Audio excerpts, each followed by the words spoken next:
Donc merci à toutes et à tous d'être là pour notre 13e Open Brain Bar, organisé ce soir donc, en partenariat avec Paris Science. Tu dirais un petit mot de ce qu'est Paris Science. C'est un festival international du film scientifique, donc tout naturellement l'Institut du cerveau et de la moelle épinière a trouvé effectivement logique d'organiser un partenariat autour de la production scientifique. Ce soir, alors oui, non, juste avant, l'Institut du cerveau et de la moelle épinière, c'est un institut de recherche qui fêtera ses 10 ans l'année prochaine. Donc c'est un institut qui est récent, qui a été créé par 3 professeurs, 2 professeurs en neurologie et un professeur, l'actuel président Gérard Saillant, qui est chirurgien orthopédiste, et donc qui ont une vision de créer un centre de recherche unique au monde pour comprendre comment fonctionne notre cerveau et comprendre comment évoluent les maladies neurologiques, neurodégénératives, psychiatriques, traumatiques. Il y a 700 chercheurs qui travaillent dans ce bâtiment. Donc un bâtiment qui fait 22 000 m² au cœur de l'hôpital de la Pitié-Salpêtrière dans le 13e arrondissement. Et donc vous avez à la fois des médecins, des chercheurs, des ingénieurs, des mathématiciens, des start-upers, également des patients, puisqu'on a un centre d'investigation clinique. Donc c'est un écosystème qui est vraiment unique au monde, et qui fêtera donc ses 10 ans l'année prochaine.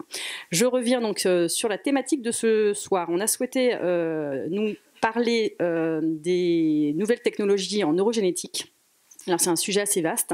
Alors pourquoi nous à l'ICM on a souhaité en parler? Parce que il faut savoir que la plupart des maladies neurologiques sont génétiques, donc sont héréditaires. Il y a la moitié de nos équipes de recherche à l'Institut qui travaillent donc à comprendre les mutations génétiques défaillant dans ce type de maladie. Donc c'est un vrai sujet pour nous en tout cas à l'Institut et tous les meilleurs experts de France et issus de l'international, ils travaillent quotidiennement. À ce titre, je remercie tous les généreux donateurs pour nous donner des dons qui sont extrêmement importants pour accélérer et pousser cette recherche qui demande beaucoup de moyens. Donc des outils technologiques de pointe. Ce soir, nous avons 3 grands experts, donc tous les 3 issus, qui travaillent à l'Institut du cerveau et de la moelle épinière. Alors Philippe Ravassar, que vous voyez ici, est souffrant ce soir malheureusement. Nous avons quelqu'un de son équipe, Théo, qui sera un excellent ambassadeur qui va vous parler de la technologie de CRISPR-Cas9. Comment cette technologie fonctionne. Nous avons à ses côtés une chercheuse de l'INSERM qui parlera, donc Françoise Piguet, qui parlera des espoirs en fait pour les thérapies, dans le cadre de la thérapie génique pour tous les malades atteints de maladies héréditaires. Et puis à ma gauche, Ségolène Aimé, généticienne. Vous n'avez qu'à aller sur Internet et vous verrez toutes les publications.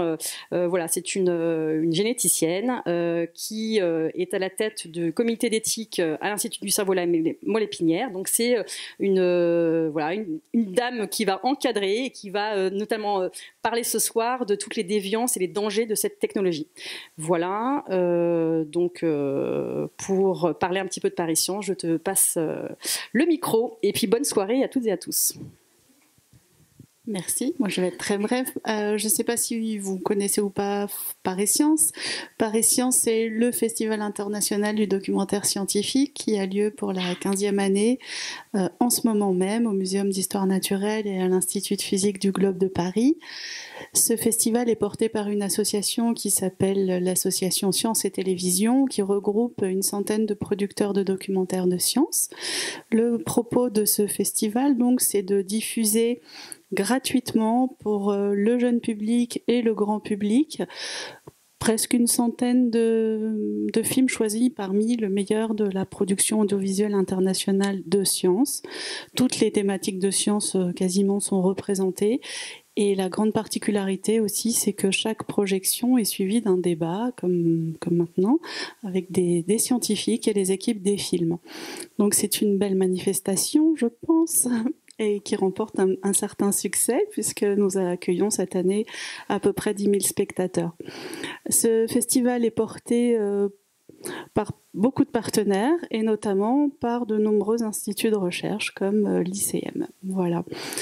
Qu'est-ce que je peux vous dire d'autre? Oui, alors le film Human Nature de Adam Bold a été diffusé samedi soir pendant Paris Science, et donc c'est un film qui retrace toute l'histoire des découvertes autour de CRISPR-Cas9 et les implications aujourd'hui, futures.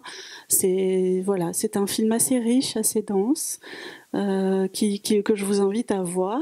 Alors, à Paris Science, il a déjà été diffusé, donc vous ne pourrez pas le revoir à Paris Science, mais par contre, ce que je vous recommande, c'est soit de vous abonner à notre newsletter, soit à notre page Facebook. Et comme ça, vous saurez les premiers informés de cette prochaine diffusion à la télé, très certainement. Pour le moment, on ne sait pas encore quand est-ce qu'il sera diffusé, mais c'est une production américaine et je pense qu'ils ont trouvé ou qu'ils cherchent en ce moment un diffuseur français. Voilà. Si vous avez des questions sur Paris Science, je serai là à la fin de la séance. Voilà, et on n'a pas présenté Jeanne, donc je vais te laisser faire. Donc on a une journaliste de Maxi Science qui est avec nous ce soir. Habituellement, on est en partenariat avec Science et Avenir, mais pour cette thématique plus pointue, on a fait appel à Maxi Science, donc merci pour ta présence. Et donc, je vais peut-être te laisser présenter très brièvement peut-être le magazine et puis après l'articulation entre les différentes interventions ce soir. Voilà. Très bien, merci à vous de m'avoir ici. Pour parler très rapidement de Maxi Science, du coup c'est la rubrique science du site Genside. Je vais du coup articuler un petit peu ce débat, donc on va déjà, pour recontextualiser un petit peu pour les personnes qui éventuellement n'auraient pas vu le film, vous montrer la bande-annonce et ensuite on va rentrer très vite dans le vif du sujet sur donc les nouvelles technologies en neurogénétique. C'est parti.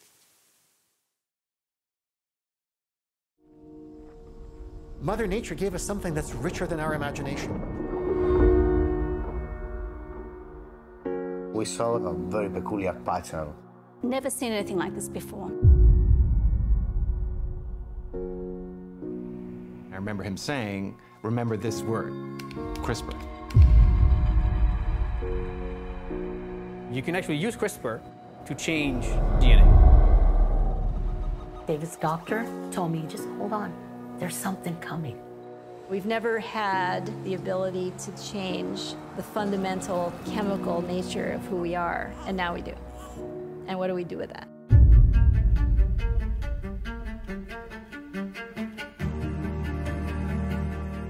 Our pig is the most advanced genome-modified animal running on the Earth. My lab has been accused of taking science fiction and turning it into science fact. I consider that very high praise. We could engineer a single gene that could potentially make us all more muscular. But should we make that universally available? Many people find what we're doing to be disturbing or they're not ready for it. Что человек может создавать человека, человек, который может воевать без страха и без боли. И вот то, о чем я сейчас сказал, может быть страшнее ядерной бомбы.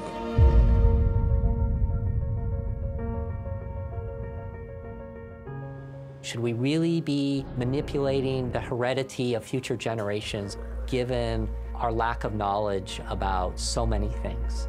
I don't know where you draw the line between not having albinism and deciding your kid needs to be an extra foot taller so they can be a good oarsman and go to Yale. Where is that line? Who's going to draw that? Anything that would stop my child from suffering, I'm for. You know, draw this ethical line wherever you want, but don't draw it in front of my disease. Humans are very good at inventing things, but they're very, very bad at working out what the implications are. The balance of nature is built of a series of interrelationships between living things and between living things and their environment.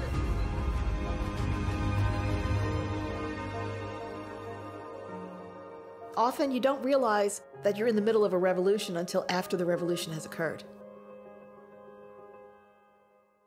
Celles et ceux qui ne parleraient pas anglais, je pense que vous avez quand même compris qu'on allait s'adresser surtout, qu'on allait surtout parler donc de CRISPR-Cas9, qui est donc une technique qui est toute récente, mais qui soulève tout un tas de questions très passionnantes, notamment d'ordre éthique. Je pense qu'on va commencer par une première question qui s'adressera peut-être plutôt à Théo Ribière. Est-ce que vous pourriez, vous en tant que du coup spécialiste de la technique CRISPR-Cas9, nous expliquer dans les grandes lignes quel est le principe de cette technique, comment est-ce qu'on l'applique et voilà. En quoi ça consiste? Ok, donc les grandes techniques de ce que c'est et comment on l'utilise, je pense qu'il y en aurait pour des heures et des heures. Globalement, on peut parler quand même d'un outil moléculaire comparable à une paire de ciseaux. Donc la paire de ciseaux, ce serait probablement la meilleure manière de représenter cet outil, et cet outil va travailler sur de l'ADN. L'ADN, c'est l'information génétique qui est contenue dans chacune des cellules du corps. L'ADN, si on devait le représenter, on pourrait parler d'un très grand ruban comportant 25 000 à 30 000 couleurs différentes, arrangées d'une certaine manière, d'accord, par petits blocs.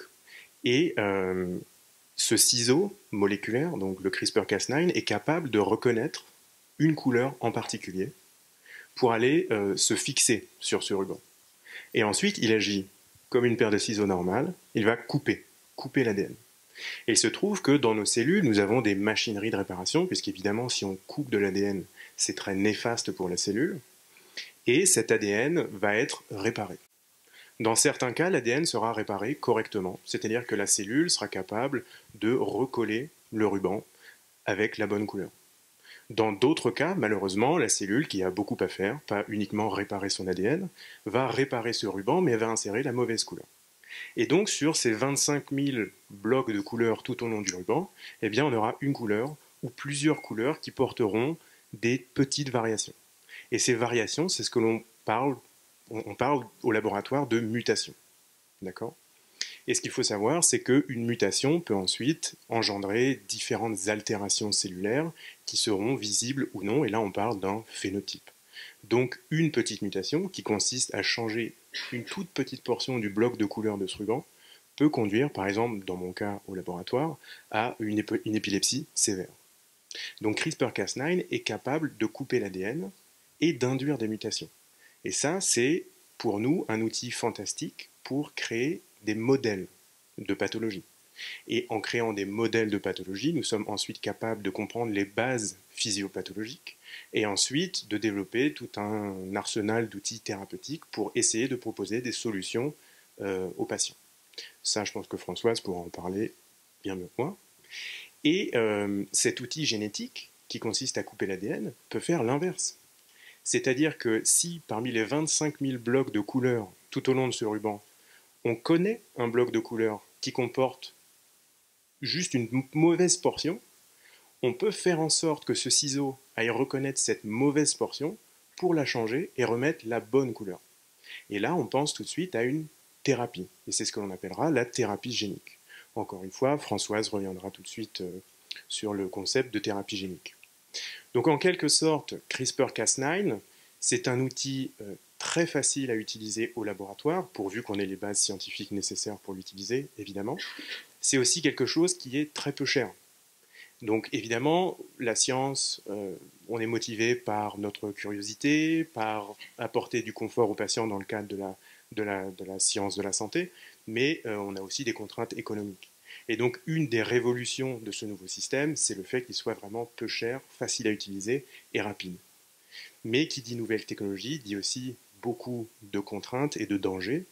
Et c'est-à-dire que vous imaginez 25 000 blocs de couleurs, vous allez me dire, oui, il y a bien 25 000 couleurs différentes. Mais entre une nuance d'un orange foncé et un orange un petit peu moins foncé, ce ciseau génétique serait peut-être éventuellement capable de reconnaître finalement la mauvaise couleur.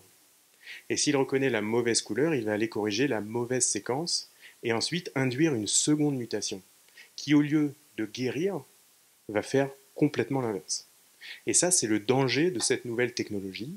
Et je pense que actuellement, énormément d'efforts sont faits pour arriver à cerner l'utilisation et encadrer l'utilisation de cette technologie, justement à cause des effets collatéraux possibles. Et là, je pense que Ségolène pourra intervenir dessus plus tard. Oui, tout ce qui est danger, limite, encadrement, etc., je pense qu'on y viendra un peu plus tard. Françoise, est-ce que vous pourriez peut-être nous expliquer quelles applications, du coup, est-ce qu'on envisage avec CRISPR-Cas9 ? Oui. Donc effectivement, pour reprendre ce que vient de dire Théo, à l'heure actuelle, on peut cibler deux types de maladies. Des maladies effectivement qui sont dues à, juste sur ce long ruban, comme il expliquait, d'ADN avec différents blocs de couleurs qui sont dus uniquement au changement d'un ou deux rubans de couleur, ce qu'on appelle des nucléotides. Donc ça, moi j'en ai une partie dans le laboratoire sur des maladies qui s'appellent les leucodystrophies. Maintenant, CRISPR-Cas, ça amène aussi une possibilité pour des maladies qui ont d'autres types de mutations, ce qu'on appelle des maladies à expansion, c'est des répétitions. Il faut imaginer que dans nos gènes, on a des endroits où on va avoir une répétition de séquences, par exemple un CAG, c'est ce qu'on appelle des polyglutamines, et naturellement dans le génome, on aura 4, 5, 6 séquences de répétition. Et à un moment, ce qu'expliquait Théo, c'est quand on va, par exemple, quand les cellules vont se diviser, on est obligé de répliquer le patrimoine génétique. Et on ne sait pas forcément pourquoi, mais il y a des moments où, au moment où on réplique, c'est comme si on faisait des photocopies de l'ADN. La photocopie, elle va s'emballer. Et au lieu de mettre peut-être 6 répétitions, elle va commencer par en mettre 20. Et la fois d'après, elle va en mettre 50, elle va en mettre 60.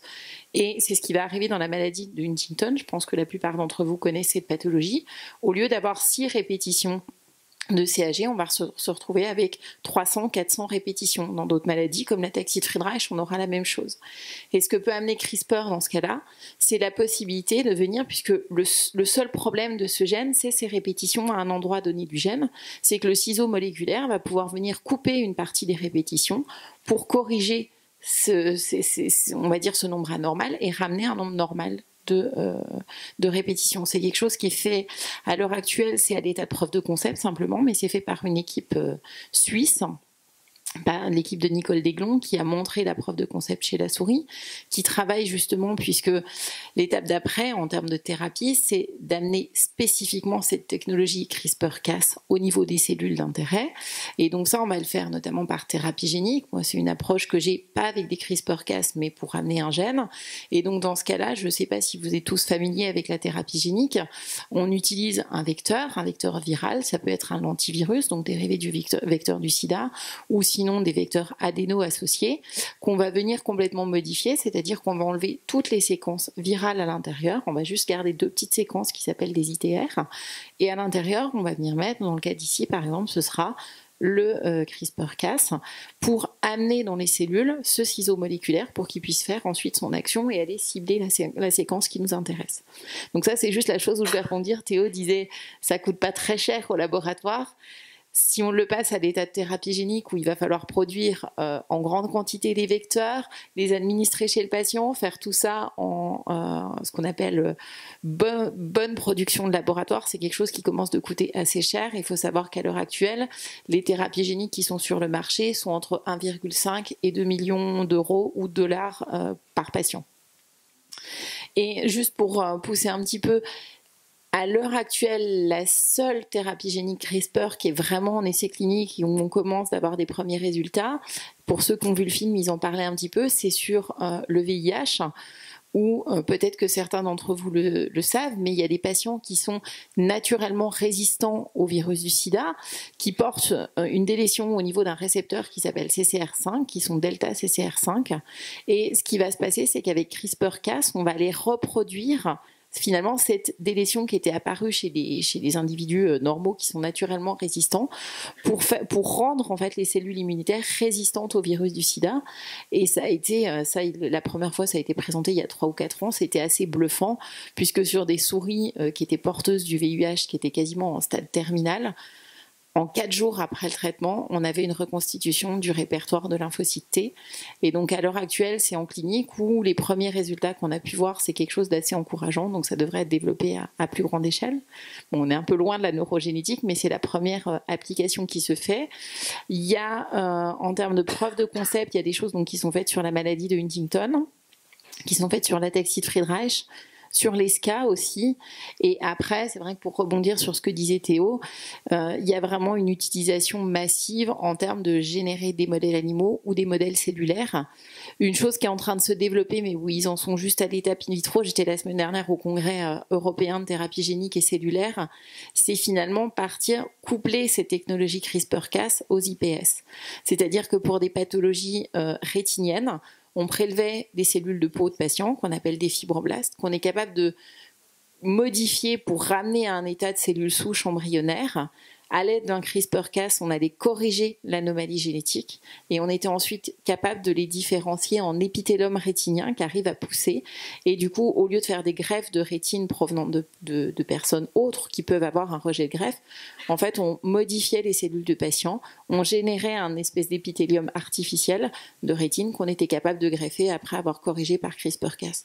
Donc là, ils montraient qu'ils étaient capables de générer cette rétine et ils en étaient à l'étape où ils allaient les greffer chez les souris et chez les singes pour montrer que c'était faisable.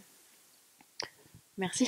Du coup, on comprend bien toutes les applications possibles et tout ce que ça sous-entend. Je ne sais pas s'il y a un micro qui est censé circuler pour les questions éventuellement du public ou pas.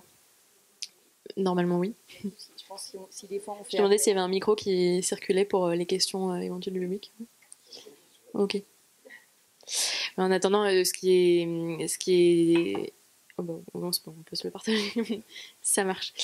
Ce qui est aussi assez évident au vu du documentaire et puis même quand on s'intéresse à cette technique-là, c'est bien sûr du coup les dérives potentielles et ce qui est abordé donc dans le film, c'est la question de est-ce que l'homme finalement modifie sa relation à la nature en créant des techniques de ce style.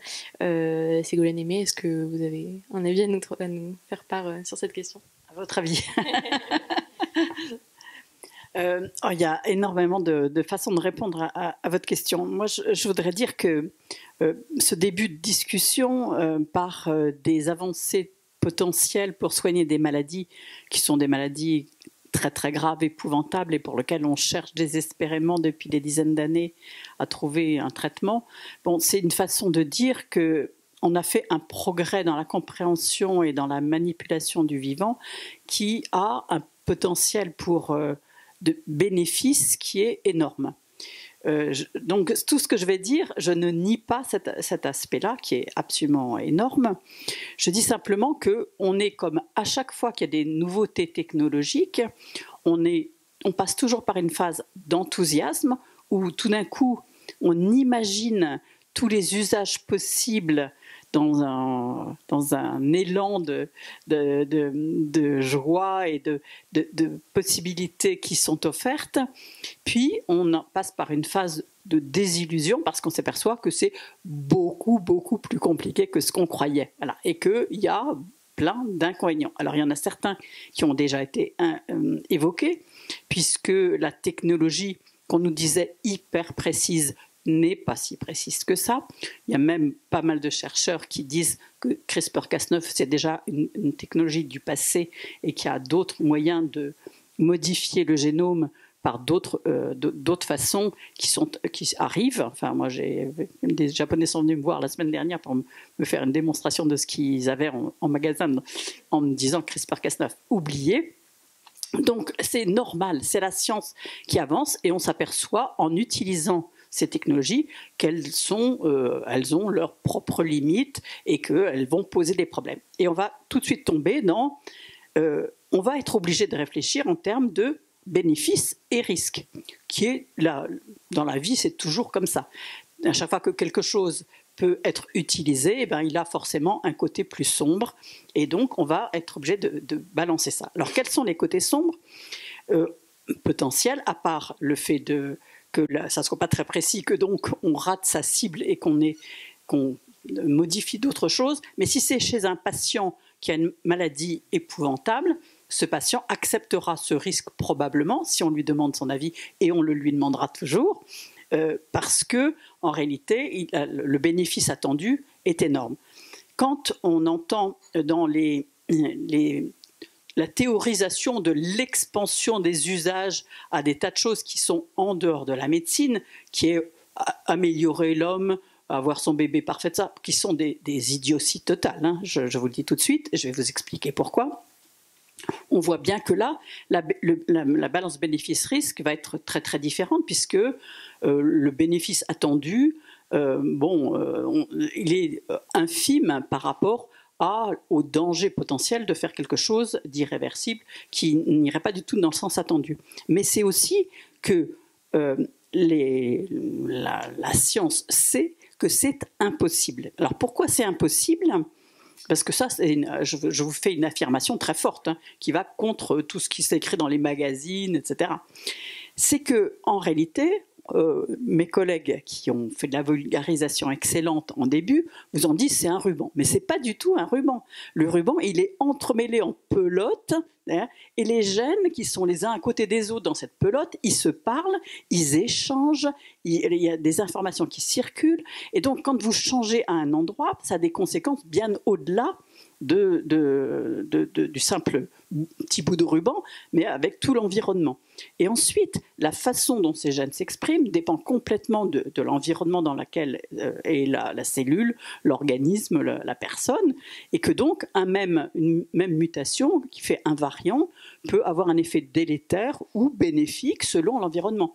Quand je vois des gens qui maintenant sont obèses, je me dis qu'ils auraient été très très avantagés à l'époque des famines, hein, et eux ils stockaient très très bien, et alors que les maigres qu'on envie maintenant, ben, ils seraient morts très rapidement. Donc ça dépend complètement de l'environnement, ces choses-là. Donc on ne peut pas du tout dire qu'il y a un caractère, un phénotype, vous voyez, c'est absolument pas comme ça que ça se passe, c'est très très dépendant de l'environnement des autres gènes, de la multiplicité des interactions entre ces gènes, plus de l'environnement. Et donc, on ne sait pas modéliser ça, on ne sait absolument pas.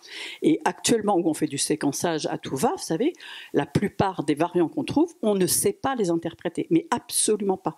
Et il peut avoir un effet chez certaines personnes très différent chez un autre, la même mutation. Et même dans une même famille, vous ne me contredirez pas, quand il y a des mutations qui se transmettent sur plusieurs générations, vous avez des maladies qui vont s'exprimer à 25 ans, à 40 ans, à 65 ans. On ne sait pas pourquoi, des formes sévères, des formes beaucoup plus modérées, et on n'a aucune explication. Donc tout ça est extrêmement compliqué, et ce n'est pas ni demain, ni après-demain, ni dans un siècle, ni dans 2 siècles, qu'on saura dire en faisant le séquençage des gens, s'ils sont OK ou s'ils ne sont pas OK, et si on peut améliorer telle ou telle partie. Ça, pour moi, c'est vraiment... je comprends qu'on dise ça, d'abord de la part de mes collègues, parce que c'est une très bonne façon de faire briller sa discipline et d'avoir beaucoup d'argent, hein, ça marche très très bien. Donc c'est normal que les scientifiques fassent ça, c'est normal que les journalistes s'enflamment, mais en réalité, je vous le dis, c'est une technique pour 2 choses, CRISPR-Cas9 ou ses successeurs.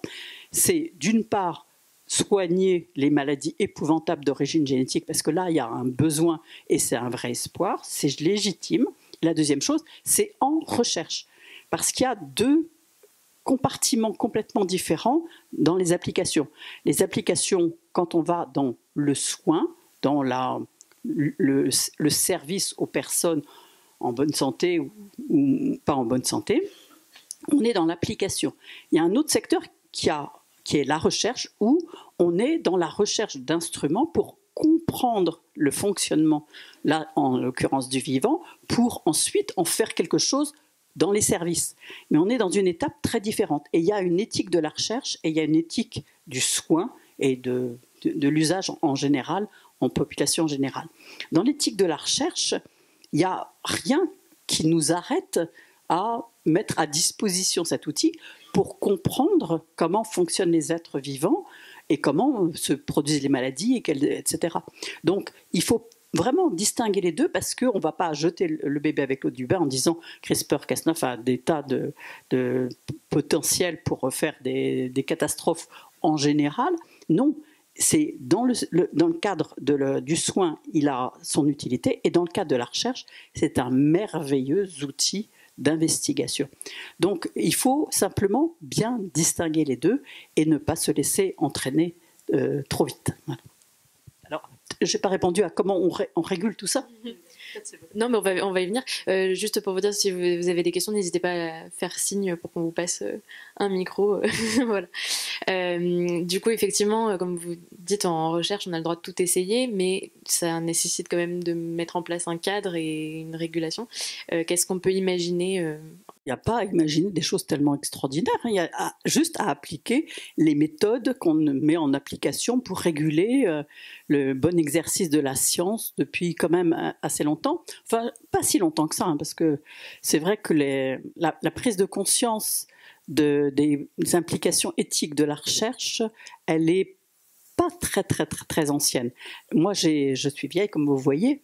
J'ai connu quand même une période de ma vie, qu'on pourrait dire presque enchantée en tant que chercheur, où on n'avait aucune régulation. Personne ne nous demandait rien, on n'avait pas d'autorisation à demander, et on pouvait faire absolument n'importe quoi sans en parler aux gens, aux patients, vous n'arrivez pas à le croire, mais je vous assure.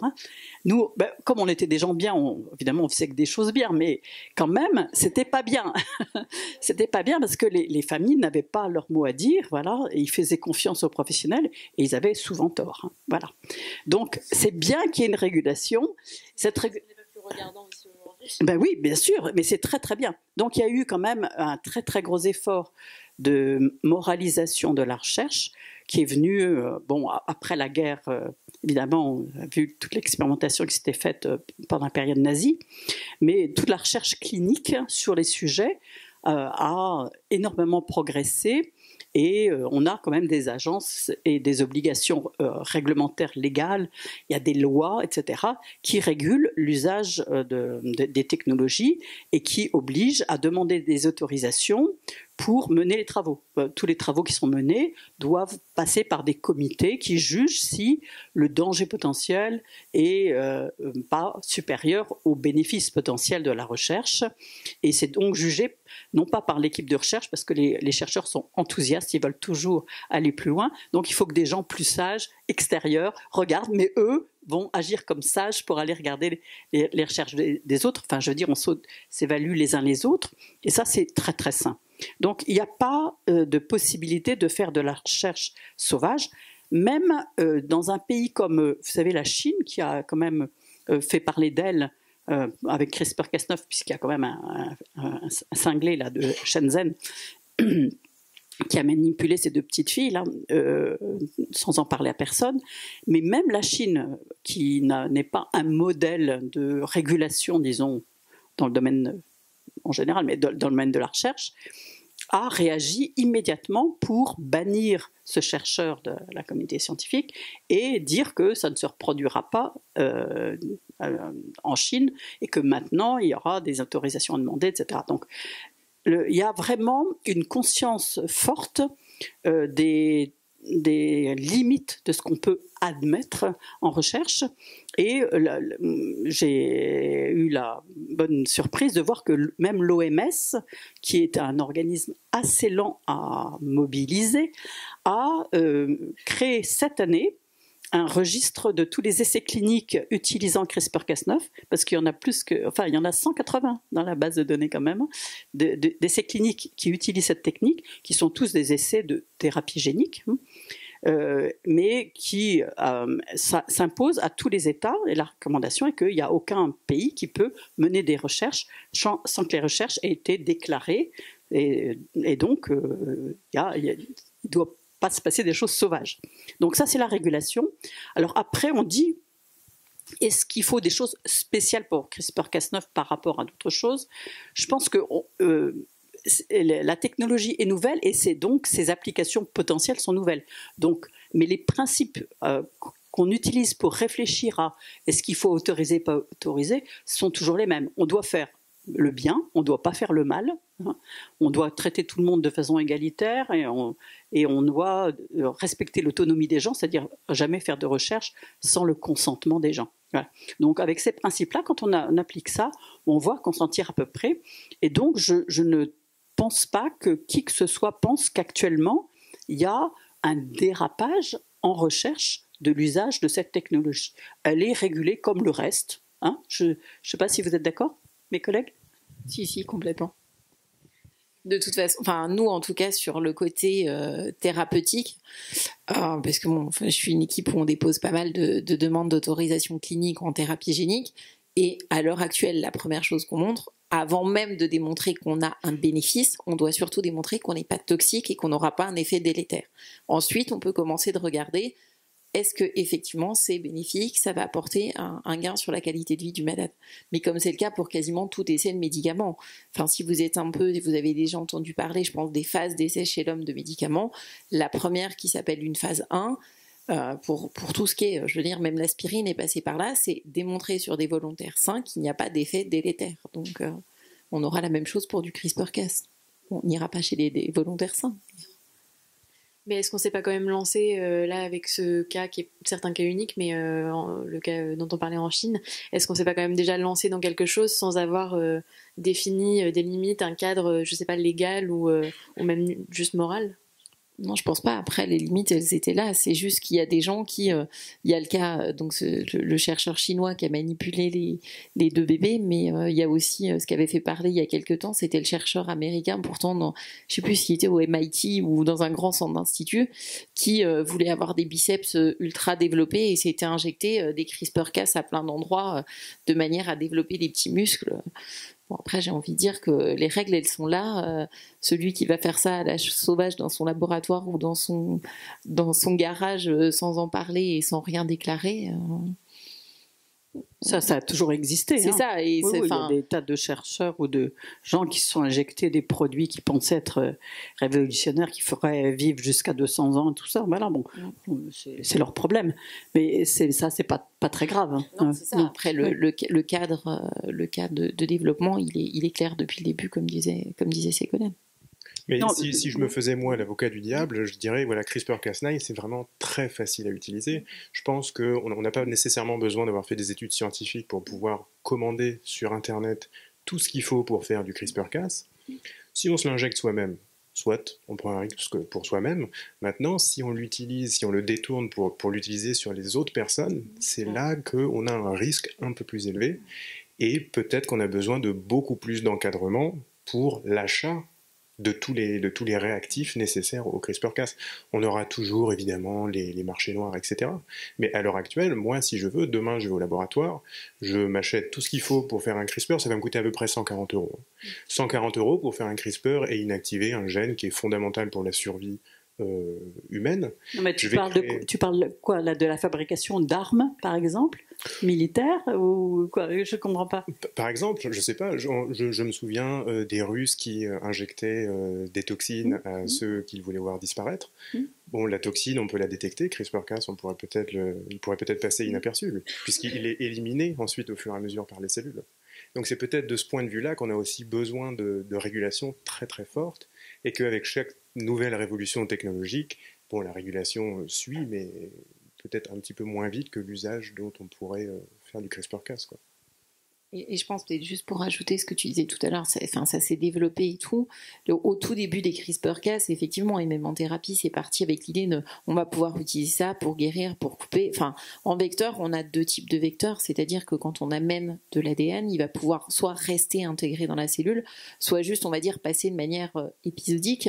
Je pense qu'au début, tout le monde est parti en disant oui, il faut qu'on exprime l'enzyme, les ciseaux moléculaires.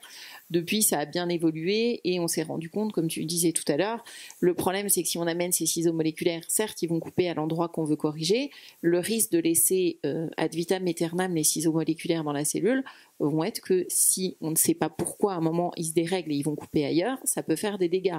Donc ça a déjà pas mal évolué en passant de on amène les ciseaux moléculaires de manière stable à on utilise en les amenant juste en mettant des protéines ou en amenant pas la séquence codante pour l'avoir de manière transitoire. On fait en gros l'effet, on va couper, mais après on est sûr que ça reste pas à terme dans la cellule et donc on essaye de diminuer au maximum l'effet délétère. Donc ça, je pense que c'est déjà ce qui a évolué par rapport à les premiers aspects. Qui pratique la thérapie génique en France, si on est confronté à une mutation génétique, à qui peut-on s'adresser pour corriger la mutation génétique ? Alors après, ça dépend de la pathologie. Déjà, comme on disait tout à l'heure, avoir une mutation génétique, avoir un variant, ne veut pas forcément dire avoir quelque chose de délétère. Le plus souvent, quand on est identifié avec une maladie génétique qui plus est une maladie rare, il y a des associations. Il y a des fois des associations propres à la maladie. Sinon, pour les autres maladies rares, une des plus connues reste le Téléthon, qui rassemble les malades. Et après, on est généralement indiqué, puisque pour trouver qu'on a une mutation, on va être adressé à un généticien. Et après, on aura un conseil génétique qui va pouvoir vous aiguiller. Ça va dépendre aussi du nombre de malades qui a cette mutation. Je veux dire, nous, dans le laboratoire, on travaille sur pas mal de pathologies. On travaille sur Huntington, on travaille sur les ataxies spinocérebelleuses, on travaille sur la maladie de Charcot, on travaille sur les formes familiales d'Alzheimer. sur les leucodystrophies, ça vous en avez entendu parler, je pense, avec l'association. Et donc, il y a des essais qui se montent et après, c'est recensé à l'état international avec, comme disait Ségolène, maintenant, il y a des banques, enfin, il y a des bases de données qui recensent tous les essais cliniques qui sont en cours. Et donc, après, c'est via le clinicien qui va suivre le patient avec une maladie qui pourra dire, bah, il y a un essai clinique qui commence. D'accord, mais là, je comprends qu'on est au balbutiement, au tout début, la thérapie génique. Alors, ça dépend si on parle de la thérapie génique CRISPR-Cas ou la thérapie génique par remplacement de gène ou par silencing de gène, donc diminuer l'expression d'un gène qui peut être pathogène, ramener un gène qui manque dans une cellule. Ça, à l'heure actuelle, on a pas mal d'essais qui sont en cours en France et partout dans le monde. Hein. Les premiers tests ayant été il y a quelques années par l'équipe d'Alain Fischer à Paris pour corriger un déficit immunitaire sur ce qu'on appelait les enfants bulles. Qui, bon, alors c'est comme au tout début de la thérapie génique, il y a eu des faux pas où on s'est rendu compte qu'avec les vecteurs qu'on utilisait, ça a soigné les enfants. Certains ont développé des leucémies mais qui ont pu être corrigés. Et maintenant, on a, je sais plus, on a plus de 1500 enfants bulles qui ont été traités. Ensuite, pour une maladie, puisqu'on était dans la neuro, il y a eu l'adrénoleucodystrophie où on a montré que ça marche. Et enfin, c'est issu de l'équipe dont je viens. Ça a commencé il y a quasiment 20 ans. Et là, cette année, la firme américaine qui a racheté la licence, Bluebird, vient d'avoir l'autorisation de mise sur le marché. Ensuite, des thérapies géniques approuvées, il y en a pour des maladies immunitaires, type le Wiskott-Aldrich, pour des déficiences au niveau de l'œil, mais ça reste, je veux dire, le chemin, et on a beaucoup de preuves de concept, on a les essais qui sont en cours à l'état de phase clinique d'essai, et on commence d'avoir les médicaments qui arrivent avec les autorisations de mise sur le marché. Derrière, ça amène aussi, c'est ce que je disais tout à l'heure, c'est des thérapies qui coûtent très cher, donc on a aussi, les chercheurs, on y participe avec des grosses discussions avec les systèmes de santé pour savoir comment cela va être financé, et on essaye, on va dire, pour ce coup-là, on anticipe un petit peu le développement avec les thérapeutiques qui arrivent, de développer ça en parallèle et pas de se retrouver d'ici quelques années avec des médicaments qui coûtent très cher, qu'on ne pourra pas financer. Alors justement, juste avant de prendre la prochaine question, quel modèle économique est-ce qu'on peut envisager autour de ça ? C'est-à-dire que la Sécu remboursera aux firmes qui développent le traitement tous les mois, comme voilà, si ça payait le traitement qui a été fait en une fois, tant que c'est efficace. Si à un moment c'est plus efficace, ils arrêtent de payer. C'est un peu ce qui est fait à l'heure actuelle. On verra si ça évolue après. Je pense qu'il y a énormément de... Enfin, si on doit être honnête vis-à-vis du public, la science est là, on sait faire, mais il se pose encore énormément de problèmes avant que les gens en bénéficient réellement à grande échelle. Premièrement, on ne sait pas industrialiser le process. C'est-à-dire que produire assez de l'eau, enfin de ce qu'il faut pour traiter un grand nombre de personnes, ça, on ne sait pas du tout faire. Et donc, le problème de l'industrialisation est aigu. Tant qu'on n'a pas ça, les prix ne peuvent pas diminuer, ils vont continuer à être extrêmement élevés. Et le process, non seulement il est cher, mais il est lent.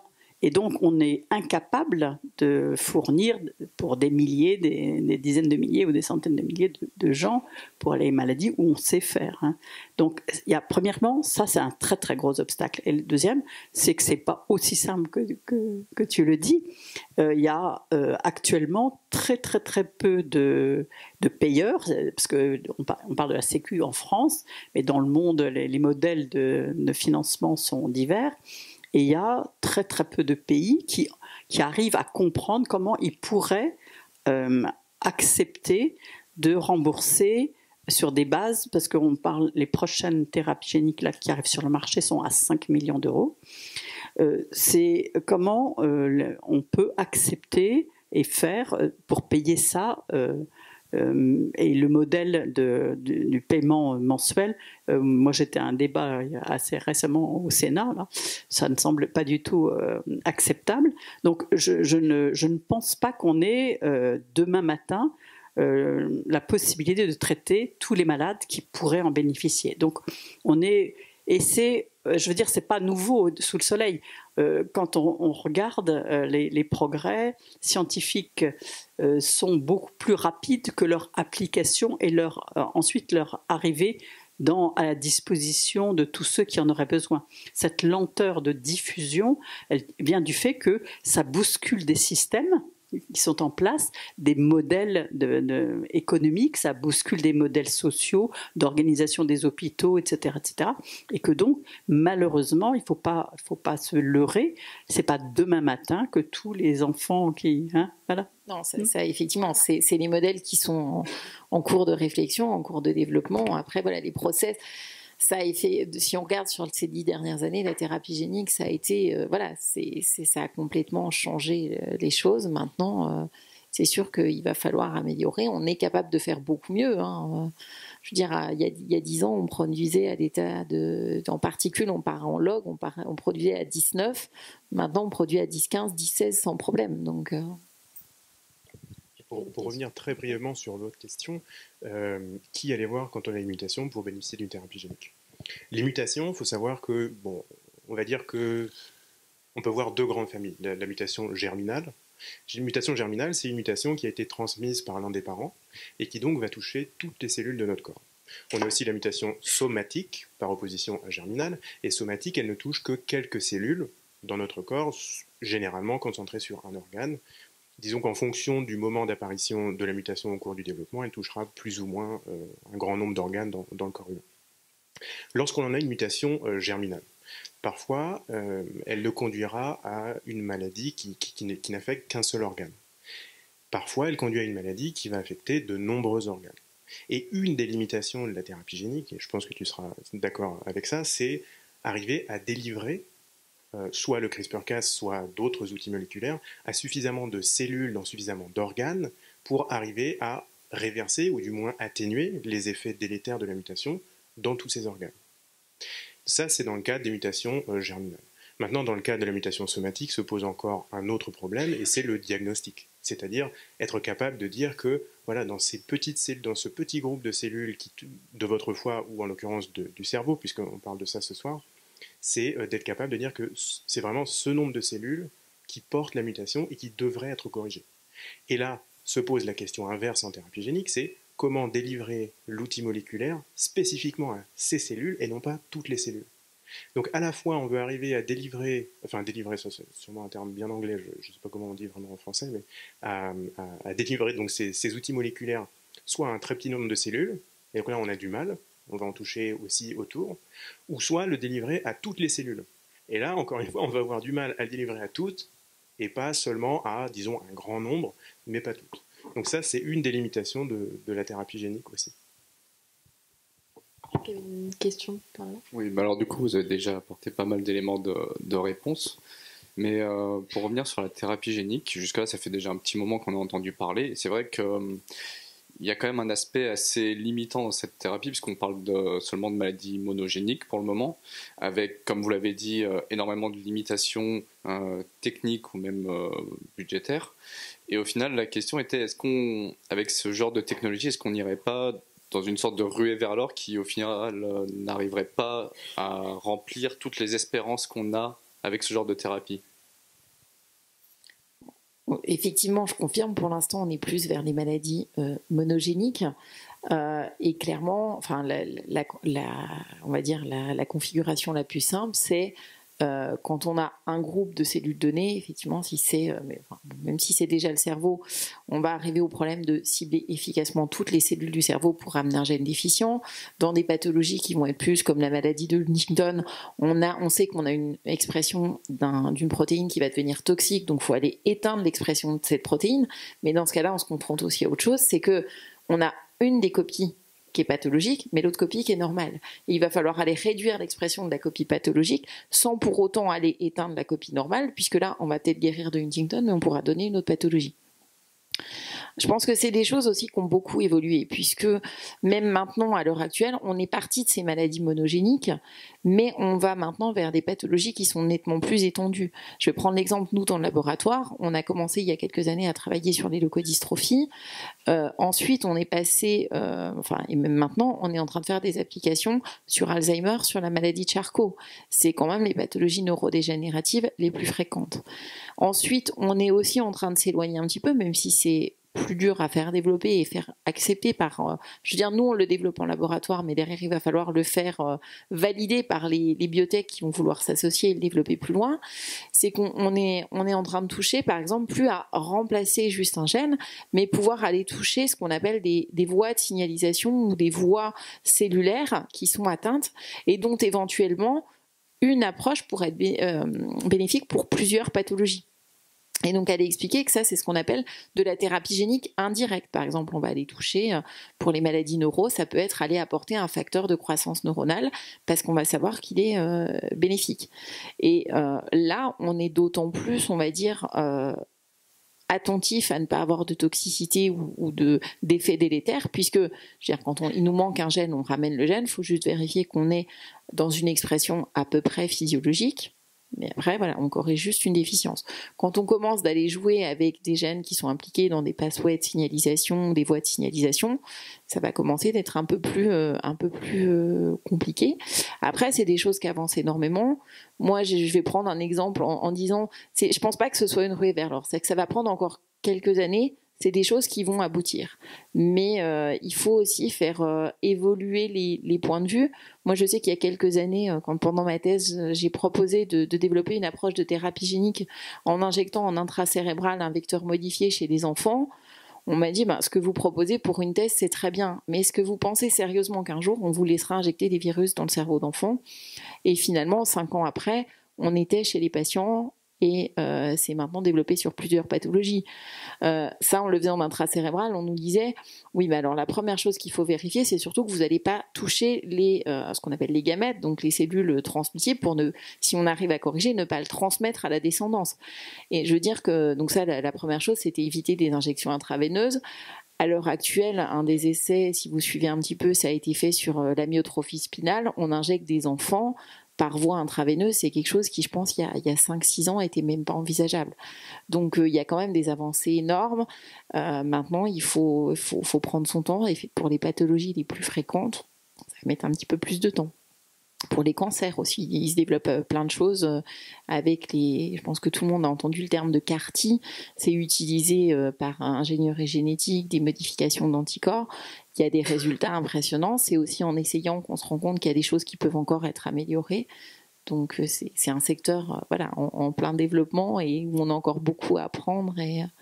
Mais je pense que c'est pas une quête inespérée. Alors Ségolène dira que c'est peut-être encore mon esprit chercheur qui est trop enthousiaste, mais... Oui et non. Je pense qu'il y a de vraies possibilités pour les maladies monogéniques, c'est-à-dire vraiment dues à un seul gène et qui sont des maladies sévères pour lesquelles on peut prendre des risques. Pour le reste, comme pour les gens qui vont bien, qui sont juste pas contents d'avoir ci ou ça, voilà. Non, oubliez. Enfin, franchement, les déterminants de la santé, du bien-être et du bonheur sont ailleurs. Je sais pas si vous savez là, mais voilà. Bon, donc il faut quand même garder les pieds sur terre, quoi.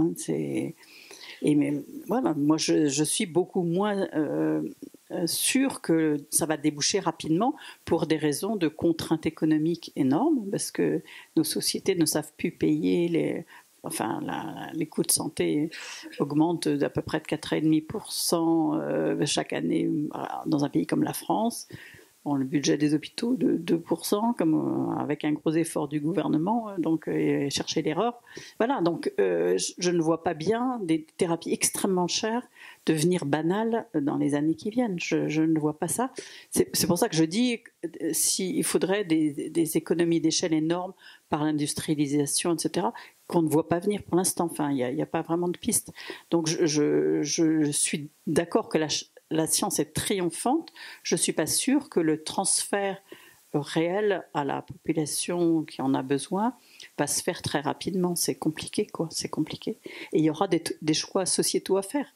Donc à la fin, l'argent qu'on met là-dessus, on ne le met pas sur autre chose, et quels seront les choix des jeunes là pour l'avenir, voilà. Est-ce que c'est vous qui allez décider de comment vous voulez que la société évolue? Mais c'est compliqué, hein. Franchement, c'est très très compliqué. Il y a deux discours contradictoires. On est là pour ça. On nous a demandé d'être là pour ça, donc on est là pour ça. Ah, la technologie est pas chère. Oui.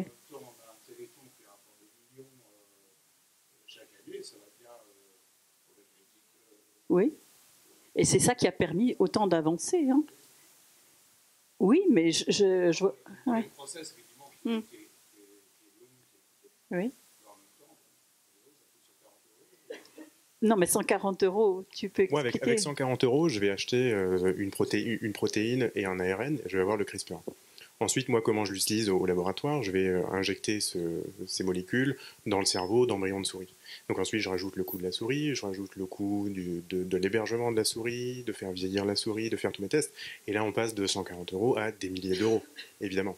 Ce qui est vraiment pas cher comparé à toutes les technologies d'ingénierie génétique qui existaient jusqu'alors, c'est ces composants essentiels du CRISPR-Cas9, c'est-à-dire la protéine et l'ARN. Ensuite, tous les coûts de production, d'administration, de suivi, etc., tout ça, ça coûte extrêmement cher. Une autre question? Ah non, en fait. D'accord, vous vouliez pas répondre. Ok, et est-ce qu'on peut imaginer peut-être, je ne sais pas, que ça tombe dans le domaine du privé? Est-ce que là, ça pourrait être plus problématique? Alors là, un des problèmes actuels, je pense, c'est les tests ADN qu'on propose au grand public. Et bon, en France, ça a été régulé très très vite, mais aux États-Unis, c'est encore à peu près autorisé. Je pense à 23andMe ou d'autres entreprises qui proposent de séquencer votre génome contre quelques centaines d'euros ou quelques centaines de dollars. Alors ensuite, comme vous le disiez, qu'est-ce qu'on fait de notre génome? On ne sera pas capable d'interpréter grand chose. On connaît des variants ou des mutations. On en connaît assez peu pour dire avec certitude qu'elles causeront un phénotype délétère, c'est-à-dire une maladie. Et puis quand on le fait, si on est déjà adulte, ce variant, on l'a porté pendant toute notre vie. S'il nous a encore rien fait, est-ce qu'il nous fera quelque chose plus tard? Ça, on peut pas le prédire. En revanche, là où il faudrait pas tomber dans certains travers, c'est cette information génétique qui est propre à chaque individu. C'est-à-dire que absolument personne n'a la même information génétique. Même des Siamois n'auront pas la même information génétique. Il faut qu'elle reste personnelle. Et donc là, on parle d'accessibilité aux données personnelles du génome. Et alors ça, c'est encore une autre dimension éthique. On n'a pas encore parlé de ça aujourd'hui, mais admettons que, et ce ne serait pas surprenant que ça se passe aux États-Unis, encore une fois, les assurances aient accès à notre information génétique, et en suivant telle et telle combinaison de variants, disons qu'on pourrait être plus susceptible de développer Alzheimer, plus susceptible de développer telle ou telle pathologie, ajustent un petit peu leurs tarifs, par exemple, d'assurance. Ça, c'est quelque chose de très très très très très dangereux. Et évidemment, ensuite, on pourrait se dire, bon, d'accord, moi j'ai tel et tel variant, mais c'est si simple de changer ce variant avec CRISPR-Cas ou autre chose, je vais le faire. J'ai les moyens, je vais me le payer. Et la deuxième question qui va se poser, puisqu'on parle de médecine vraiment personnalisée, c'est est-ce que ceux qui peuvent s'offrir ce genre de thérapie doivent pouvoir se l'offrir au détriment des autres qui n'ont pas les moyens de se l'offrir, c'est-à-dire d'aligner les 5 millions de dollars pour corriger cette mutation. Et là, encore une fois, je pense que ça doit l'être. Je ne sais pas si ça l'est actuellement ou pas, mais je pense que ça devrait être encadré d'un point de vue éthique. Ça, c'est clair.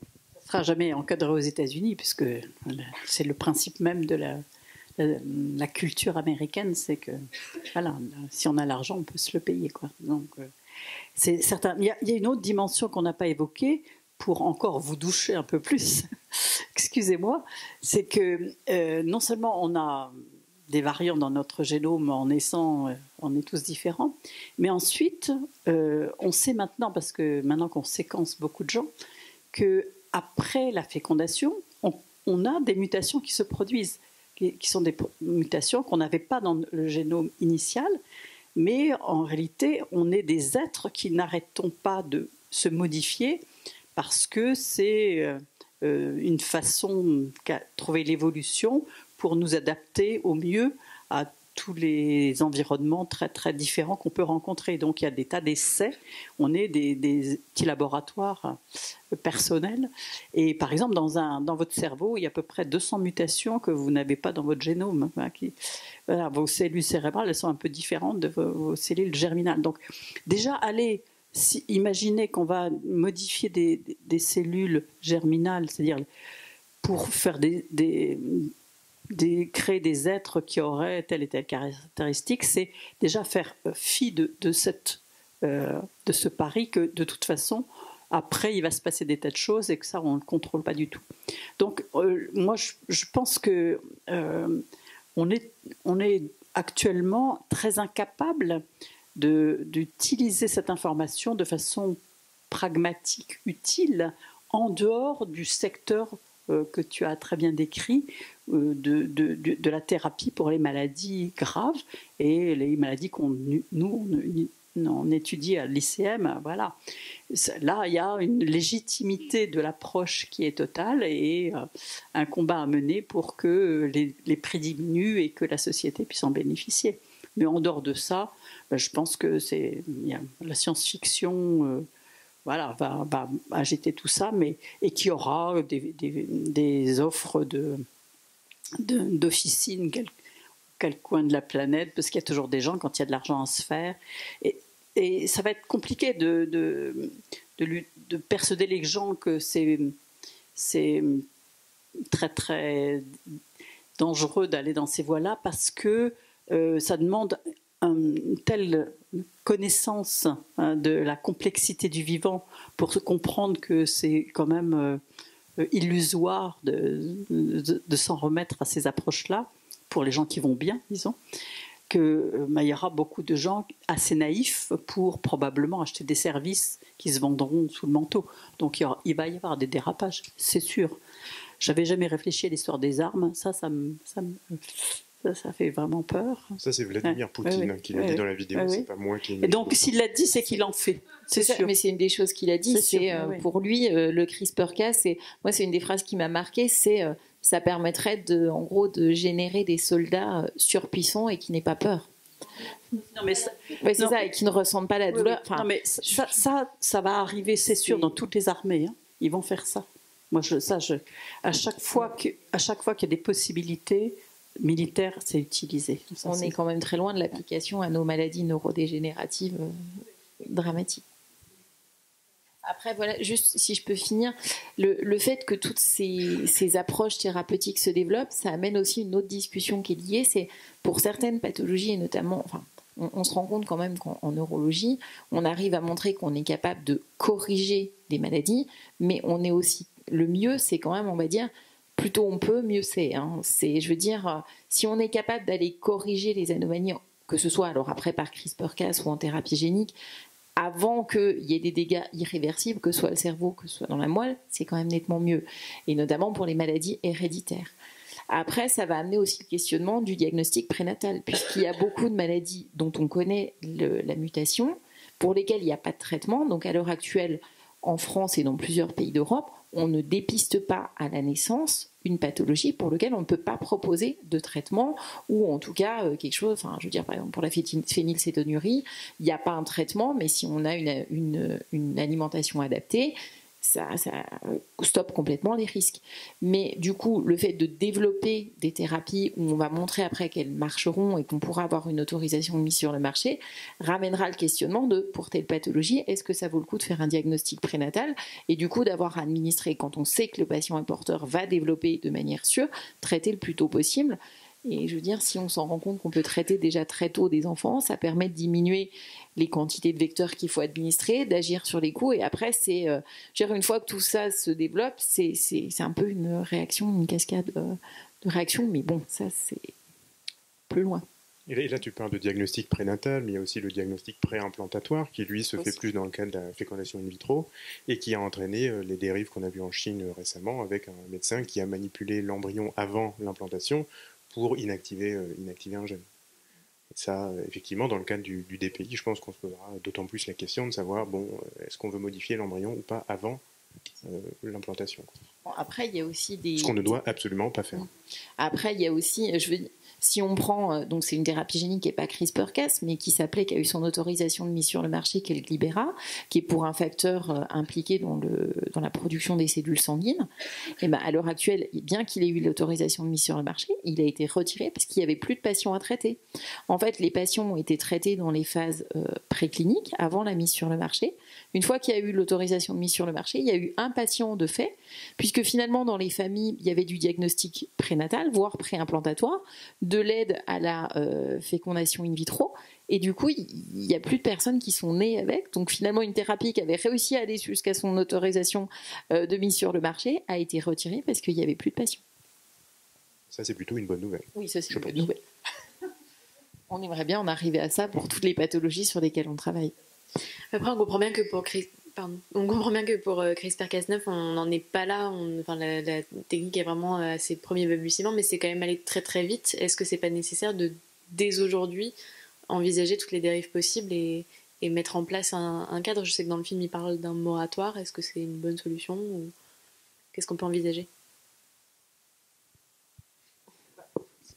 Historiquement, les moratoires n'ont jamais fonctionné, hein, donc il faut oublier. Hein. Après, oui. Là, c'est ce qu'on disait. Enfin, je veux dire, si on peut fixer des cadres, s'il y a des dirigeants qui veulent faire leur armée surpuissante, ils le feront. Enfin, ils vont pas aller s'exposer en disant qu'ils utilisent ces techniques pour faire une armée surpuissante. Ils le feront, je veux dire, cachés de tout. Donc, je suis pas sûre. Enfin, il faut certains cadres, mais c'est pas forcément. Et puis j'ai envie de dire, la technique, nous, on y pense pour l'instant en voyant les aspects positifs.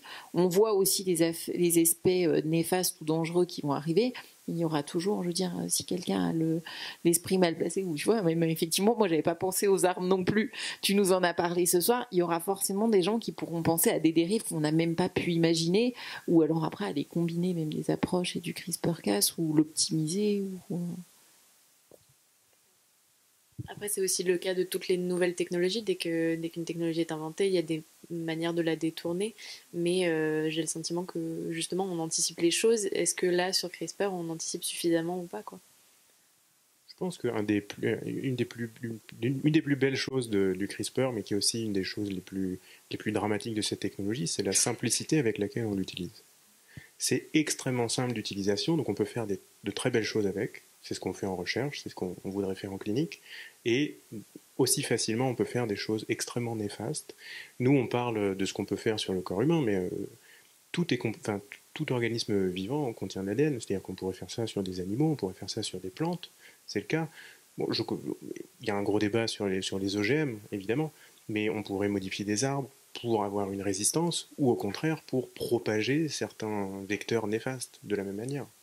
Mais ça, on pourrait le faire de manière relativement simple avec le CRISPR-Cas9. Je pense que c'est ça l'aspect clé de cette nouvelle technologie, c'est la simplicité avec laquelle on peut l'utiliser. Avec un esprit bienveillant ou un esprit malveillant. Je crois qu'on a une question là. Mais du coup, justement, pour rebondir sur ce que tu dis, est-ce que ça nous enverrait pas vers jouer aux apprentis sorciers et essayer de modifier tout ce qu'on peut modifier et au final se rendre compte qu'on est juste à côté de la plaque? Parce qu'au final, on a parlé de traiter le VIH avec cette mutation du récepteur qui, si je dis pas de bêtises, crée une grosse sensibilité à la grippe. Donc au final, est-ce que c'est pas troquer la peste pour le choléra? Bon, dans ce cas de figure-là, j'ai envie de dire, si je peux ne pas avoir le VIH, mais me taper une bonne grippe chaque année, je vais choisir la grippe, ça c'est clair. C'est toujours la balance bénéfice-risque de ce qu'on va faire. Mais évidemment, on peut tomber dans énormément de dérives. Maintenant, ce qui peut être intéressant, je pense que, je ne sais pas si ça a été fait vraiment sur le terrain, mais en tout cas, on a proposé de modifier des moustiques, par exemple, pour que ces moustiques ne transmettent plus la malaria. C'est pas bête finalement, c'est-à-dire empêcher le vecteur d'une maladie de propager cette maladie, plutôt que de jouer directement sur les effets de la malaria chez l'humain. Ça peut être une idée intéressante. Maintenant, encore une fois, on a modifié un moustique pour qu'il empêche de propager la malaria, on peut modifier un moustique pour qu'il propage autre chose. Et ça, on le fait assez facilement, c'est la versatilité, je ne sais pas si ça se dit en français, si, la versatilité de ce système. Et c'est la beauté de ce système. Enfin, en tout cas, d'un point de vue d'un chercheur, c'est magnifique. Et après, je pense qu'il faut garder à l'esprit que depuis que Darwin l'a enseigné et l'évolution, soi-disant, en enlevant les caractères néfastes, la nature c'est toujours... Enfin, si vraiment tous les caractères néfastes devaient être éliminés, on aurait plein de pathologies qui n'existent plus. Et je crois que c'est je sais plus, c'est une des mutations, je vais dire une bêtise peut-être, mais pour les bêta-thalassémies, je crois, où on se demande, bon, maintenant qu'on sait traiter certaines par thérapie génique, mais pourquoi finalement dans le bassin méditerranéen et en Afrique cette mutation est restée? Et ben, on se rend compte que finalement les patients qui ont un allèle muté, ils sont plus résistants au palu. Donc finalement, et ben, même si c'est une maladie terrible et qui fait des crises hémorragiques, ils sont résistants au palu d'un autre côté. Donc même si on essaye de traiter, on a quand même, il y a eu une sélection naturelle qui a fait que dans certaines régions où il y a du palu, c'est des individus qui portaient en tout cas une mutation pour la bêta-thalassémie. Donc c'est ça. Donc peut-être que si on fait ton moustique qui propage plus la malaria, et ben on va sélectionner un moustique qui propagera d'autant plus une autre pathologie qu'on connaît peut-être même pas encore, mais ou une combinaison de virus qui vont muter. Mais bon, ça... on n'a pas une vision, on n'a pas notre boule de cristal qui nous dit ce que ça donnera dans 30 ans en fait.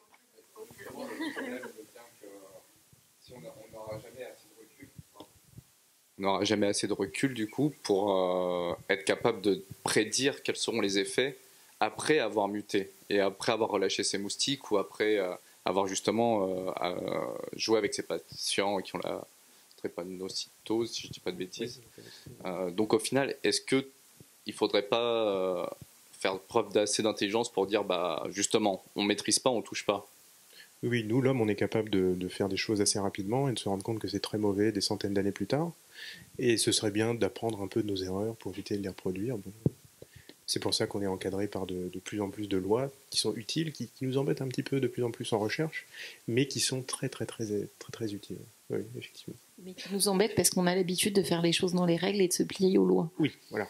Elles ne nous embêteraient pas si on se gardait de ne rien déclarer aux autorités, ce qu'on ne fait pas. Bien sûr. Après se poseront d'autres cas de conscience, je pense, et ça il y a un extrait à ce propos dans le film où une femme déclare devant une commission qu'elle a eu un enfant qui a une forme d'épilepsie extrêmement sévère, et je pense qu'elle parle du syndrome de Dravet, pour lequel on connaît la mutation majoritaire, on sait que ce gène, une fois muté, causera un Dravet, qui est une épilepsie très grave, où son enfant est décédé à sa 6e année. Et elle dit, si vous avez les moyens de corriger cette mutation, de la détecter et de la corriger, alors pourquoi est-ce que vous ne le faites pas? Et c'est vrai que là se pose un des nombreux cas de conscience qui vont se poser, à savoir, c'est vrai que si on peut le faire, pourquoi est-ce qu'on ne le fait pas? Et moi, j'ai pas de réponse. J'interviens aussi pas mal, que ce soit pour l'ICM ou même avant, quand on a des assos de patients, auprès des écoles pour expliquer, justement, sensibiliser ce que sont ces maladies génétiques, une mutation. Et après, j'arrive sur comment on les traite. Et j'aime beaucoup parce que ça arrive quasiment tous les ans. On va du CP au terminal. Et il n'y a pas longtemps, j'ai eu un CP où quand j'explique la mutation, puis je dis, à votre avis, après, comment on peut aller corriger ça dans les gènes? Il m'a dit, madame, c'est simple, on prend une gomme, on efface le truc qui va pas et puis on le réécrit. Voilà, en fait, oui, il a tout compris. Si c'était aussi simple que prendre une gomme, l'effacer et réécrire, en application, c'est juste un petit peu plus compliqué que ce qu'on fait sur le papier. Mais pour ça, les enfants sont assez adorables. Ils trouvent des choses qui, pour eux, leur paraissent évidentes, quoi. Donc en fait, si je comprends bien, du coup, CRISPR ne permettrait pas de choisir, de dessiner l'enfant de demain et de créer un enfant sur mesure ou ce genre de choses. Je pense que ça, on en est à des années-lumière. Je pense qu'on est les trois d'accord là-dessus.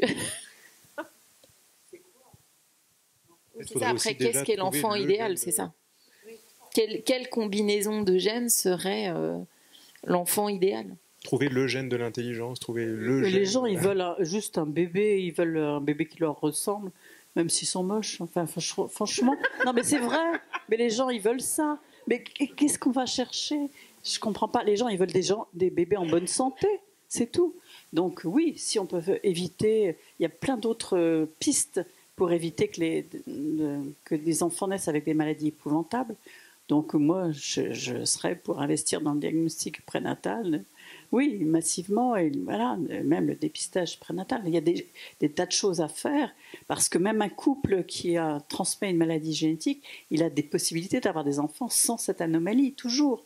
Donc, à part une infime proportion de maladies. Mais donc, voilà, on n'a pas besoin de ces technologies-là pour ça. Donc, non, franchement. Donc pour vous, dans la balance bénéfice-risque, on est vraiment plus dans le bénéfice pour l'instant? Oui, en médecine, oui. En médecine, mais... Oui. Pas dans la vie militaire, apparemment. On a perturbé, c'est gueulasse. Vous n'avez pas vu cette partie-là du... Je les connais.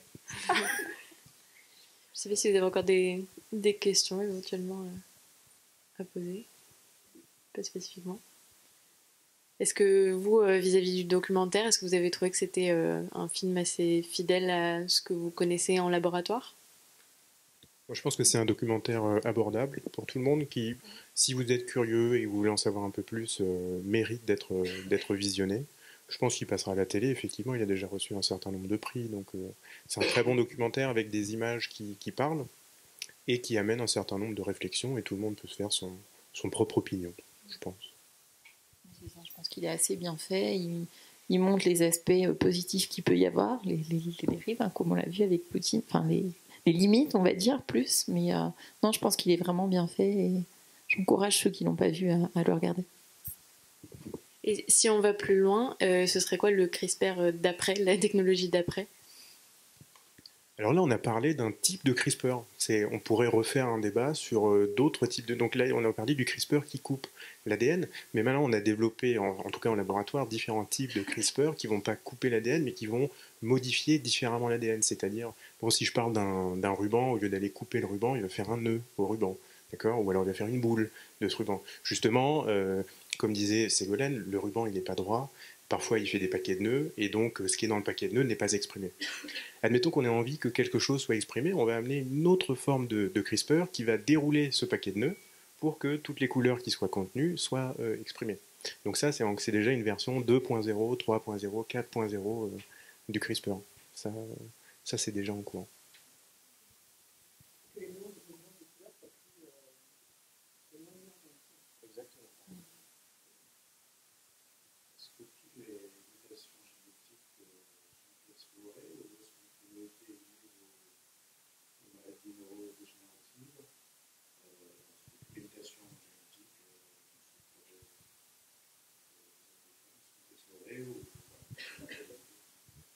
Donc, est-ce qu'il y a une équipe de recherche qui travaille sur chacune des mutations qu'on a pu découvrir? Alors là, j'aurais du mal à répondre à ça. Je pense que ce serait fantastique que plusieurs équipes puissent travailler sur les mêmes types de mutations. Je pense que des mutations, on va en découvrir toujours plus et plus. Et bon, nous, on parle d'une mutation, mais en fait, généralement, il y a plusieurs mutations qui peuvent survenir sur un gène. Donc, on va plutôt étudier l'effet d'un groupe de mutations. Plutôt qu'une mutation va donner cette maladie, c'est plutôt ce groupe de mutations donne cette maladie. Et donc nous, à l'Institut, il n'y a pas nécessairement un focus qui est fait sur les maladies neurodégénératives plus que d'autres. Moi, par exemple, je travaille dans une équipe épilepsie, et certaines formes d'épilepsie sont neurodéveloppementales. Donc plutôt que d'apparaître au cours de la vieillesse, elles apparaissent très tôt au moment du développement de l'enfant. À l'Institut, on a vraiment un panel représentatif d'énormément de maladies neurologiques sans discriminer. Maintenant, on ne peut pas tout investiguer, ça c'est clair. Et après, je pense juste si la question c'est est-ce qu'on va décider de travailler sur un type de mutation plutôt que de partir sur un type de mutation, on part sur une pathologie dans laquelle vont être identifiées une mutation et après souvent, effectivement, je veux dire, on va trouver plus qu'une mutation, on va identifier un gène impliqué avec une protéine et on va se rendre compte que sur ce gène, il y a pas mal de mutations. Après, il y a des maladies dans lesquelles il va y avoir plusieurs gènes impliqués ou des syndromes et c'est comme ça qu'on va les trouver. Après, généralement, ça part à la base d'un regroupement. Ça peut être une maladie, des signes cliniques. On connaît la pathologie, on va aller chercher quel gène est impliqué et ça, c'est ce qui se fait depuis des années. Donc... Puisqu'en plus, je veux dire, quand on a une pathologie avec des signes cliniques, si on veut après développer de la recherche, il va falloir déjà trouver le gène impliqué. Si après on veut étudier, souvent ça passe par générer des modèles, donc qu'ils soient cellulaires ou animaux, pour comprendre qu'est-ce qui se passe, à quoi sert ce gène, pourquoi quand on a une mutation ça donne telle maladie, pour après pouvoir avoir le modèle sur lequel on va pouvoir éventuellement étudier et développer une thérapie. Je peux vous répondre un peu plus précisément. Il y a à peu près 7000 maladies très rares d'origine génétique dans la base de données Orphanet. Il y en a 4500 sur lesquelles il y a de la recherche. Voilà. Et les autres, ce sont des maladies qui touchent une seule famille dans le monde ou 5 familles. Vous voyez, parce qu'il y a des mutations très spécifiques qui donnent des choses que les médecins ont remarquées, mais qui pour autant se sont produites qu'à un endroit, cette mutation-là. Elle a diffusé un petit peu peut-être autour, voilà, mais ce ne sont pas des mutations qui reviennent régulièrement dans toutes les populations, et du coup, elles sont vraiment exceptionnelles. Mais en gros, actuellement, comme le fait qu'elles soient génétiques donne une clé pour les comprendre, elles intéressent les chercheurs. Et donc, c'est bien rare qu'il n'y ait pas au moins une équipe de recherche quelque part qui s'y intéresse. Mais ceci dit, après, ça ne veut pas dire qu'on trouve des solutions. Et après, des fois, on peut se rendre compte que, par exemple, on va trouver un gène important, mais qui intervient dans ce que je disais tout à l'heure, des voies de signalisation, puisque souvent, les gènes vont produire des protéines qui interagissent ensemble, et on va finalement se retrouver où, au départ, on a des protéines qui forment des complexes avec 8, 10, 15 protéines. On va se rendre compte que finalement, on a trouvé une mutation sur une des protéines, mais que la mutation sur n'importe laquelle des autres protéines du complexe va produire plus ou moins le même effet. Et donc après, on parle plus que de maladie, de syndrome, parce qu'il y a plusieurs maladies qui vont donner un phénotype clinique assez proche. Et puis on a parlé des maladies génétiques aujourd'hui, mais il y a énormément de maladies qui ne sont pas dues à des mutations génétiques, et on s'y intéresse beaucoup aussi. C'est pas la même démarche, c'est pas la même stratégie, mais y compris à l'Institut du cerveau et de la moelle. Je parlais tout à l'heure de la maladie de Charcot. Il faut savoir que dans la maladie de Charcot, on distingue 2 types de formes. Les formes familiales, qui sont dues à une mutation qui est identifiée, qui se transmet au fil des générations, et des formes sporadiques qui ont exactement le même signe clinique, mais on a certains des gènes qui sont connus où la mutation se fait de manière somatique, mais on a encore plus de la moitié des formes pour lesquelles on ne sait pas quel gène est muté et pourquoi il y a la pathologie. Et ça, ce sont des cas sur lesquels vous testez CRISPR ou ça n'a rien à voir? Nous, on travaille, dans le laboratoire, on ne travaille pas sur CRISPR. Pour l'ALS, il y a des approches CRISPR qui sont faites sur une forme particulière qui est une mutation dans un gène qui s'appelle C9ORF72, qui est justement un gène où les mutations, c'est des répétitions, comme je parlais tout à l'heure. Et donc, il y a des équipes qui travaillent pour essayer de couper le nombre de répétitions pour le ramener à un nombre de répétitions normales. Mais sur C9, c'en est qu'au stade de... Pour l'instant, il valide dans les cellules et c'est en train de commencer dans les souris. Oui, c'est encore assez imprécis, ce que vous comprenez. Okay. Et on est encore très loin, du coup, des applications sur l'homme. Sur ces pathologies-là, dans CRISPR, oui. Avec CRISPR. Je sais pas s'il y a d'autres questions éventuelles. Ah, là-bas. C'est plus pour revenir sur ce que disait monsieur. Au final, il existe tout un tas de mutations qui sont délétères, mais il y en a aussi énormément qu'on n'arrive juste pas à voir et qui n'ont pas d'impact concret, et d'autres qui nous ont aussi permis d'évoluer et de nous adapter à notre milieu extérieur. Donc au final, la mutation n'est pas qu'une force délétère vis-à-vis de l'humain, c'est aussi l'une des premières forces d'évolution des espèces. Oui, puis d'ailleurs, maintenant, on ne parle plus vraiment de mutation, on parle de variation, de variant. Parce que mutation, ça avait cet aspect un peu délétère, variation, c'est plus coloré, c'est-à-dire ouais. ça peut être bien, ça peut être moins bien, ça peut être un avantage sélectif ou non. Et c'est pour ça qu'on développe aussi maintenant des modèles in vitro, c'est-à-dire pas sur des animaux qui sont un peu plus rapides à générer, pas nécessairement plus faciles, mais peut-être plus rapides, pour tester justement la pathogénicité de ces variants. C'est-à-dire, on a identifié cette variation dans l'ADN, on ne sait pas si elle est délétère ou pas. Il va falloir aller la tester dans des modèles cellulaires, avant d'éventuellement de la tester dans des modèles animaux. Mais imaginez que dans le génome, on va trouver des milliers de variations et on est incapable de toutes les tester pour le moment. C'est une limitation technique, là, on n'est pas capable. Très bien, on va pouvoir conclure là-dessus parce que c'est tout le temps qu'on avait, mais merci à toutes et à tous d'avoir participé. Je pense qu'on va pouvoir s'arrêter là, mais si vous voulez, j'imagine, venir discuter avec nos experts. Ils sont là pour répondre à vos questions si vous en avez davantage. Merci beaucoup.